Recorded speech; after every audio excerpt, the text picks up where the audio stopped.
সাল্লাল্লাহু আলাইহি ওয়াসাল্লাম। তাহলে বুঝতে পারা গেল যে কোনো সন্তানের প্রতি যদি মা এবং বাবা নারাজ থাকে তো ওই সন্তানের কিন্তু আখিরাত কখনো ভালো হবে না। আর তিন ব্যক্তির দোয়া কোনোদিন রদ হয় না। কোথাও লেখা আছে চার ব্যক্তির দোয়া, কোথাও লেখা আছে তিন ব্যক্তির দোয়া। মাজলুম ব্যক্তির দোয়া, যেই ব্যক্তির প্রতি জুলুম করা হয়, অত্যাচার করা হয়, ওই ব্যক্তি যদি আল্লাহর দরবারে বদদুআ করে দেয় তো ওই বদদুআটা কোনোদিন ব্যর্থ হয় না, আল্লাহর দরবারে কবুল হয়ে যায়। এবং মুসাফিরের দোয়া, কোন ব্যক্তি দূর থেকে এসেছে, 100 কিলোমিটার দূর থেকে বা 3 দিন সফর করে আপনার বাড়িতে এসেছে, অতিথি মেহমান এসেছে, আপনার জন্য যদি দোয়া করে বা কারোর জন্য যদি দোয়া করে আল্লাহর দরবারে, তো এই মুসাফির ব্যক্তিরও দোয়া বা বদদুআ কোনোদিন ব্যর্থ হয় না। 3 নাম্বার হলো মাতা এবং পিতার দোয়া কখনো ব্যর্থ হয় না। মাতা এবং পিতা যদি সন্তানের জন্য দোয়া করে দেয়, রব্বুল আলামিন তুমি আমার সন্তানকে নেক দান করো, আমার সন্তানকে অমুক করো তমুক করো, তো আল্লাহ রব্বুল আলামিন এই দোয়া খুব তাড়াতাড়ি কবুল করে নেন। এবং কোন সন্তানের প্রতি মা নারাজ হয়ে যদি আল্লাহর দরবারে বদদুআ করে দেয়, এই বদদুআ বেরাদার কি হয়ে যায়, আল্লাহর দরবারে কবুল হয়ে যায়। একজন ব্যক্তি কোন একটা কারণে তার বাবাকে লাথি মেরেছিল, কি মেরেছিল?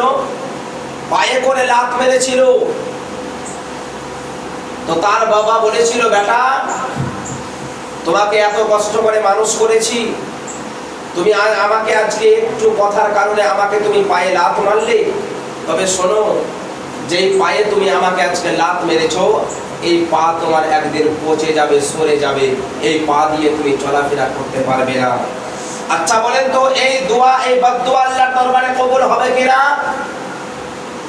তার সন্তান একদিন চলাফেরা করতে করতে করতে করতে একটি পাথরের মধ্যে তার আঙ্গুলে ঠ্যাস লেগে যায়। কি লেগে যায়? ঠ্যাস লেগে যায়। ঠ্যাস লেগে যাওয়ার পরে তার পায়ের মধ্যে রক্ত জমে যায়। ওই রক্ত আস্তে আস্তে পচতে আরম্ভ করে। এমন ভাবে ওই রক্ত, ওই ঠ্যাস ঘায়ে পরিণত হলো। যখন অবশেষে ডাক্তারের কাছে গেল, ডাক্তার বলল তোমার পায়ের মধ্যে এমন একটি ইনফেকশন জমে গিয়েছে যে তোমার পায়ের ঘা যদি কেটে না ফেলা যায়, যতদূর পর্যন্ত তোমার পায়ে ঘা হয়েছে, এই ঘা যদি কেটে ফেলা না যায় তো এই বিষাক্ত জিনিস আরো তোমার পুরো শরীরের মধ্যে ছড়িয়ে ফেলবে। বেরাদারান মিল্লাত ইসলামিয়া, অবশেষে ওই ব্যক্তিকে পা পর্যন্ত কাটতে হলো। তাহলে বুঝতে পারা গেল বাবা মায়ের বদদুআ খুব কঠিন জিনিস। আর ন্যায় পরায়ণ বাদশাহ যদি হয়, ওই বাদশার দোয়াও আল্লাহ রাব্বুল আলামিন খুব তাড়াতাড়ি কি করেন? কবুল করেন। আর কোন ব্যক্তির দোয়া আল্লাহ কবুল করেন? যে কোন ব্যক্তি ইফতারি সামনে নিয়ে, রোজা রেখেছে, ইফতারি সামনে নিয়ে আল্লাহর দরবারে দোয়া করে, তো আল্লাহ রাব্বুল আলামিন ওই দোয়াকেও ব্যর্থ করে দেন না, ওই দোয়াও খুব তাড়াতাড়ি আল্লাহ রাব্বুল আলামিনের দরবারে কবুল হয়ে যায়। আমরা সকলেই কাউরি সন্তান রয়েছে, কাউরি সন্ততি রয়েছে, আমাদের সকলের বাবা আছে, মা আছে। আমরা সকলেই চেষ্টা করব যে বাবা মাকে সঠিকভাবে দেখা।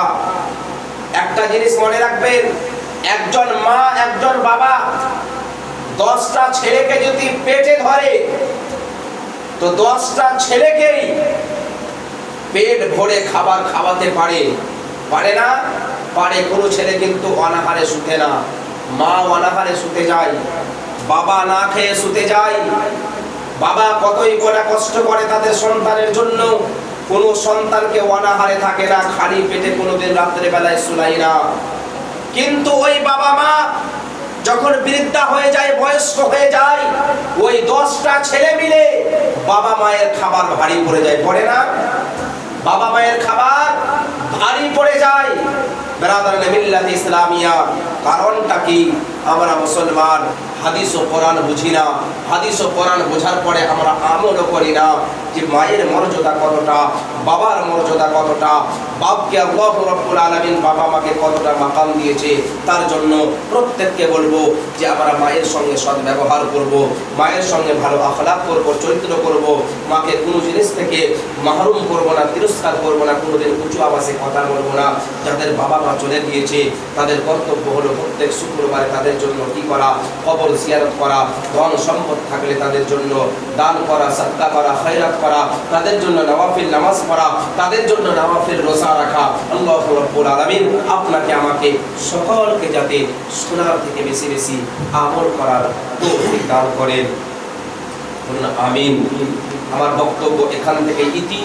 এবারে আপনাদের সামনে যিনি আসছেন, এখন পর্যন্ত যিনারা এই মাহফিলে উপস্থিত হতে পারেননি, তিনাদের কাছে অনুরোধ করব যে কিছু মাসলা মাসাইল কোরআন ও হাদিসের আলোচনা শোনার জন্য, ইসলামের শিক্ষায় সুশিক্ষিত হওয়ার জন্য খুব তাড়াতাড়ি এই মাহফিলে উপস্থিত হয়ে যান। এবারে আপনাদের সামনে আপনাদের গ্রামেরই সন্তান জনাব হযরতুল আল্লাহ মাওলানা নাসিম সাকাফি সাহেব কিবলা মাদ্দাজিল্লাহুল আলী ওয়াল নুরানি, উনি আসছেন। উনি খুব সুন্দর ভাবে হাদিস ও কোরআনের আলোচনা আপনাদেরকে শোনাবে এবং আপনাদেরকে যথেষ্টভাবে বোঝানোর চেষ্টা করবেন।